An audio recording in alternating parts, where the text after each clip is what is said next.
윤리경영학회에서 이제 조직한 ES 전문가 포럼의 자장을 맡게 돼서 개인적으로 굉장히 영광입니다.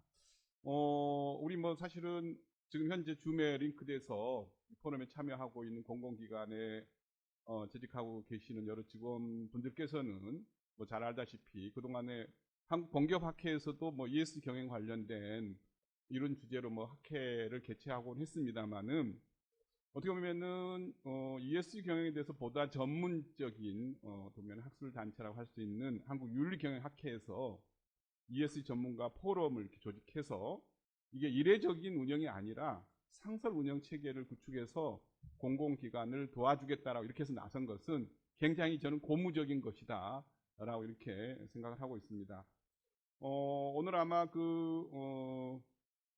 처음 이 포럼을 진행하면서 윤리경영학회 우리 김효선 회장님께서도 말씀을 하셨고, 그 다음에 사실은 이 포럼을 조직하는 과정에서 이제 현장의 많은 분들과 소통을 주도적으로 해오셨던 이 조창훈 교수님께서도 말씀을 해주신 바와 같이 이 포럼을 이제 준비하는 과정에서 우리 공공기관 많은 분들을 이제 사실은 인터뷰하고 과연 ESG 경과 관련해서 현장에서 느끼는 애로사항과 니즈가 무엇인가 하는 것들을 아마 체계적으로 아마 의견을 수렴한 것 같습니다. 그래서 그런 것들을 바탕으로 해서 ES 전문가 포럼이 오늘은 이제 뭐 사실은 상황이 여의치 않아서 온라인 형태의 이렇게 포럼으로 일단은 스타트를 끊었습니다만은 앞으로 상설 운영 체계를 근간으로 해서 여러분들과 오프라인 상에서도 만날 수 있는 아마 이런 기회가 앞으로 주어질 것 같습니다. 그래서 저도 개인적으로는 우리 한국윤리경영학회에서 이런 ES 전문가 포럼을 구성해서 상설 운영 체제에 기반한 지속적인 활동을 계획하고 있는 점에 대해서 공공기관을 연구하고 있는 연구자 한 사람으로서 굉장히 반갑고, 그 다음에 또 학회에서 좀 여러분들을 위해서 큰 도움을 주실 거라는 뭐 이런 기대를 갖고 이 포럼을 오늘 맞이하게 됐습니다. 이미 포럼 전문가 발표 때부터 온라인으로 접속해서 우리 발표를 들으신 분들은 알고 계시겠습니다만은 공공기관의 ESG 경영과 관련된 여러 어떤 그 이슈들을 내부의 전문가들이 사실은 주제 발표를 했습니다. 그래서 두 번째 세션인 이 자담회에서는 내부의 발표를 중심으로 해서 두 분의 이제 사전에 이제 초청된 패널에 토론을 좀 듣고요. 그리고 온라인에 접속한 여러분들의 의견도 좀 많이 주시면은 여러분들의 궁금증을 해결함과 동시에 오늘 주제 발표와 그다음에 지금 지정된 패널 모두가 함께 참여하는 상호 어떤 이 토론을 통해서 앞으로 1시간 정도 이 시간 동안 자담회를 진행하도록 이렇게 하겠습니다. 우선 우리 지금 이미 오프라인 상에서 같이 참여하고 계시는 지정 패널의 두 분을 여러분들한테 소개하겠습니다. 우리 신하준 삼도회계법인 전무이사님께서 참석을 하셨고요. 그리고 아마 ESG 경영과 관련해서는 가장 어떻게 보면은 글로벌 어떻게 보면 스탠다드를 구축하고 있는 뭐 대표적인 글로벌 다국적 기업이라 할 수 있는 스타벅스 코리아 컴플라이언스 파트장을 맡고 계시는 최우영 변호사님께서 참석해 주셨습니다. 네. 자, 그러면 여러분들 질문을 뭐 사실은 해결해 드리는 논의를 좀 먼저 좀 앞서서 두 분의 지정 패널의 이야기를 좀 듣도록 하겠습니다. 먼저 우리 신하준 뭐 전무님께서 먼저 좀 이야기를 좀 해주시겠습니까? 네, 안녕하십니까. 삼도회계법인의 공인회계사 신하준입니다. 오늘 짧은 시간에 굉장히 다양한 주제로 발표가 있었고요. 그 중에서도 이제 각 공공기관에서도 질문들이 이제 많이 있었습니다. 제가 좀 언급하고 싶은 부분은 한 두어 가지 정도 요약할 수 있겠는데, 첫 번째로는 저희가 이제 다양한 공시를 하고 있는데 이것에 대한 공시 기준이 마련이 되어 있고요. 이 공시 기준이 이제 글로벌 기준도 있고 각 기관에서 작성한 것도 있고, 그리고 공공기관에서 자체적으로 평가를 위해서 좀 만든 것도 있을 수 있는데, 이런 부분들이 어느 정도 이제 통일되고 표준화되고, 그 다음에 이제 각 기관에서 교육이 되고 그런 상태에서 공시가 이루어졌을 때 이 공시된 정보를 이용하는 다양한 이제 이해관계자들이 있겠죠. 이제 국민들 포함해가지고 이제 거래에 참여하는 기관들, 경제 주체들이 이용할 때에 올바른 의사결정을 이제 할 수가 있게 된다라고 이제 할 수가 있고요. 그런 면에서 현재 공시 기준이 좀 더 이제 뭐 포괄적으로 아니면은 이제 깊이 있게 이렇게 이제 공유되고 있는 상황이 이제 되려면은 좀 더 많은 노력이 이제 필요하다라는 생각이 되고요. 특히 이제 저희가 20, 30년 이상 이 비재무적인 정보, 기존에 있는 재무제표를 포함한 이런 재무적인 정보에서 비재무적인 정보를 계속 이제 확대해서 공시하도록 요구를 하고, 이게 공공기관이든 민간기관이든 좀 요구하고 있는 상황이었고, 이 비재무적인 정보를 통해서 각 경제 주체들이 이제 각자의 이제 의사결정하는데 많은 이제 도움을 얻는 유용한 그런 정보를 얻으려고 노력을 하고 있었던 것 같습니다. 거기에 이제 가장 이제 핵심이 됐었던 기준이 GRI라고 이제 한다면은 이것을 기준으로 해서 저희가 지속 가능성 보고서들을 발행을 해왔는데 최근에는 또 이제 IFRS를 주관하고 있는 기관에서 이제 이 지속 가능성과 관련된 기준을 만들고 공시 기준을 만들고 있는 상황이고 여기서는 또 좀 더 이제 중점을 두고 있는 부분이 이렇게 ESG와 관련된 다양한 활동들 중에서도 재무적인 영향을 주는 것으로 그래서 재무적인 측정이 이제 가능한 부분에 이제 한정해서 이제 공시하는 것을 좀 강조를 하고 있습니다. 그런데 이런 부분들은 또 다른 의미에서 이제 우리 이제 경제계에 미치는 영향들이 있습니다. 특히 이제 투자자들은 아무래도 이제 가치에 영향을 주는 ESG 활동을 중요하게 생각하고 그러한 정보들이 공시되기를 원하는 그런 환경이고요. 그러다 보니까는 이제 GRI 중심으로 우리가 공시를 쭉 준비를 하다가 이렇게 IFRS와 관련된 추가적인 공시 요구사항들이 늘어나면서 이제 각 경제 주체들은 작성하는 입장에서는 혼란스러울 수도 있습니다. 이런 측면들이 좀 언급을 좀 하고 싶고요. 각 기업들은 우선적으로는 GRI 중심으로 해왔다면 거기에 이제 추가적으로 IFRS 요구하는 공시사항들을 맞춰주면 좋겠다라는 생각이 들고요. 오늘 또 논의한 것 중에서 ESG와 관련돼서 경영평가에 반영되는 항목들이 좀 있었는데 이제 평가와 관련돼 가지고도 이제 글로벌 기준으로는 이렇게 인증 기준, 평가 기준이라고 하는 것이 있습니다. 그래서 인증의 수준도 소극적인 인증 또는 적극적인 인증이라는 방식으로 해서 보편화되어 있고요. 평가와 관련된 있는 부분들은 대부분 지금까지는 소극적인 방식의 의견을 표명하는 보증을 하는 형태로 진행이 되어 왔습니다. 그래서 간단하게 서류를 검증하고 그리고 질문을 하고 이렇게 해서 상황을 파악하는 이런 정도였다면은 현재 이제 많은 비재무 정보와 관련해 가지고 이 보증의 확증의 수준을 소극적인 데서 적극적으로 나가고 있는 그런 상황입니다. 그래서 이제 검증하는 방법도 이제 직접 관찰을 하거나 직접 재수행을 하거나 뭐 장기간에 걸쳐서 이제 그 인증 절차를 수행하는 그런 방법들이 지금 사용되고 있고 그리고 인증을 하는 기관들도 평가 기관들도 독립성이나 적격성이나 그리고 이제 이런 부분에 대해서 스스로 검증을 보증을 할 수 있도록 요구를 하고 있고 게다가 또 이런 평가 기관들에 대한 이제 공공성을 갖는 기관에서 그 평가 기관이 적격성을 갖고 있는지 그리고 제대로 품질을 관리하고 있는지 이런 것에 대한 요구도 하고 있습니다. 그래서 이런 부분들도 공공기관의 ESG 평가에 있어서도 이제 같이 고려를 해서 진행을 해야 된다고 저는 생각이 듭니다. 네. 네, 이상입니다.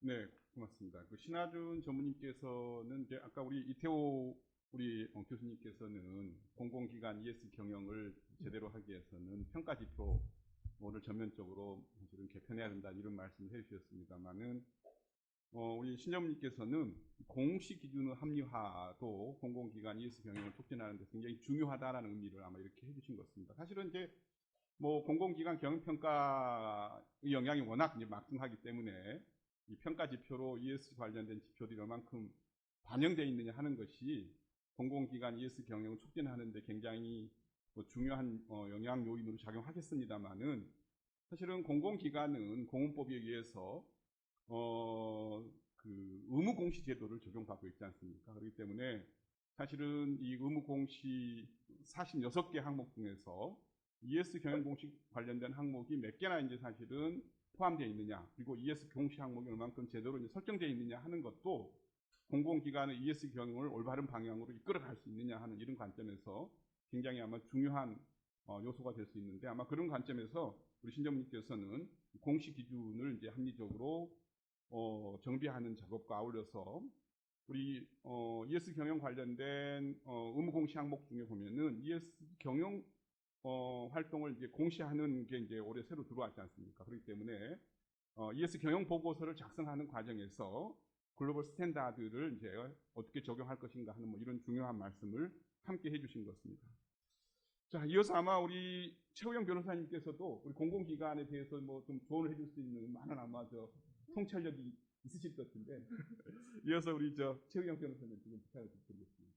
네, 안녕하세요. 저는 스타벅스에서 컴플라이언스를 담당하고 있는 최우영이라고 합니다. 저는 컴플라이언스와 ESG 업무를 담당하고 있는 실무자로서 좀 공공기관에 제안을 드리고 싶은데요. 크게 두 가지를 생각을 해봤습니다. 컴플라이언스와 그 리스크 관리 측면에서의 ESG 차별화 전략, 그리고 두 번째는 또 글로벌 ESG 차별화 전략입니다. 그러니까 보니까 질문지에 보니까 공공기관별 ESG 경영 차별화 방법을 질문 주신 것 같아서 그렇게 좀 답변을 드리도록 하겠습니다. 발표자들께서 말씀을 해주신 것과 같이 공공기관의 경우에는 공공성과 사회적 가치가 조금 더 추구를 하고 있습니다. 그렇기 때문에 더 높은 윤리와 법 규제적 준수가 요구가 되는데요. 그래서 제가 생각을 하기에는 공공기관에서는 S와 G 파트 그 부분에 좀 더 집중을 하면 어떨까 생각을 했습니다. 또 공공기관 경영평가를 할 때에도 기후행위나 안전사고와 같이 좀 사회적 책임을 잘 했는지 여부, 윤리 경영, 법규 준수 이런 것들이 다 평가에 반영이 되고 있습니다. 그래서 컴플라이언스 의무를 잘 이행을 했는가, 컴플라이언스 리스크 관리를 잘 했는가, 이것이 결국 공공기관의 경영평가에도 반영이 된다고 볼 수 있는데요. 따라서 컴플라이언스 프로그램을 잘 효과적으로 운영을 한다면 컴플라이언스 리스크 관리도 하고 또 ESG 리스크 관리까지 같이 좀 연계해서 잘 할 수 있지 않을까 생각을 해봤습니다. 공공기관의 경우에는 물론 민간 기업도 그렇지만 이슈가 발생을 했을 때 사회적 파장이 조금 더 크다고 생각을 합니다. 그렇기 때문에 이슈를 좀 발생하지 않게 사전적으로 예방하는 것이 중요할 것 같은데요. 컴플라이언스 쪽에서는 이미 리스크 관리를 하고 있습니다. 그래서 컴플라이언스에서 관리를 하고 있는 그런 리스크 식별하고 평가하고 관리하는 그런 툴들, 그리고 모니터링을 하고 그런 이미 활용하고 있는 툴을 좀 더 활용을 해서 리스크 관리를 함께 하게 된다면 현업부서 입장에서 좀 업무 부담이 줄어들 수 있을 것 같습니다. 사실 현업부서에서는 컴플라이언스 관련된 업무들이 굉장히 많으실 거예요. 그렇기 때문에 ESG를 추진하는 부서, 컴플라이언스를 추진하는 부서와 현업부서 간의 어떠한 갈등 같은 것도 없지는 않을 것 같은데요. 그분들이 조금 더 업무 부담을 줄이고 컴플라이언스 ESG에 좀 더 긍정적인 그런 반응을 이끌어내고 함께 동참하도록 유도를 하려면 결국에 업무 부담을 줄이기 위해서 통합하는 그러한 방법을 선택을 하면 좋을 것 같습니다. 네, 그리고 아까 조창민 교수님께서 조직 편제와 관련해서 이제 말씀을 하나 해주셨는데요.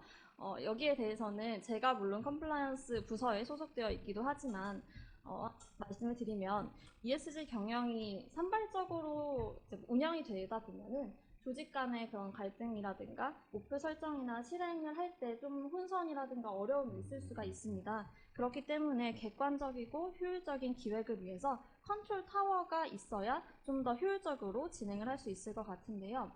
이 파트에 대해서는 환경 관련 부서, S 파트에 대해서는 인사나 사회공헌, 공정거래 관련된 부서, 그리고 G에서는 경영관리나 기획부서 이렇게 각 부서들에서는 기능별 역량을 기반으로 진행을 하고 또 전체적인 구조를 기획하고 조직 간의 갈등이 있으면 이해관계를 조정을 하고 또 종합적으로 관리하는 컨트롤 타워가 있으면 조금 더 이제 효율적으로 진행이 될 텐데 회사들마다 다를 겁니다. ESG 중에 어느 파트에 조금 더 집중을 할 것인가에 따라서 컨트롤 타워를 어느 부서에서 가져갈 것인가 이게 달라질 텐데 공기업은 아까 말씀드린 바와 같이 ESG 중에서도 S와 G 그 파트가 더 중요하다고 이제 보여지기 때문에 S와 G의 핵심인 컴플라이언스 부서에서 기획을 하고 구조를 기획을 하고 실제로 전략과 활동을 하는 것은 현업 부서에서 하는 그런 방식도 방법이 될 수 있을 것 같습니다.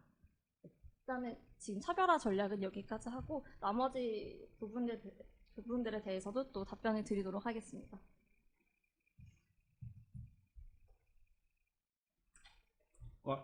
일단은 먼저 이제 1라운드 끝내시고 네, 나중에 네, 네. 말씀하실 이런 거죠.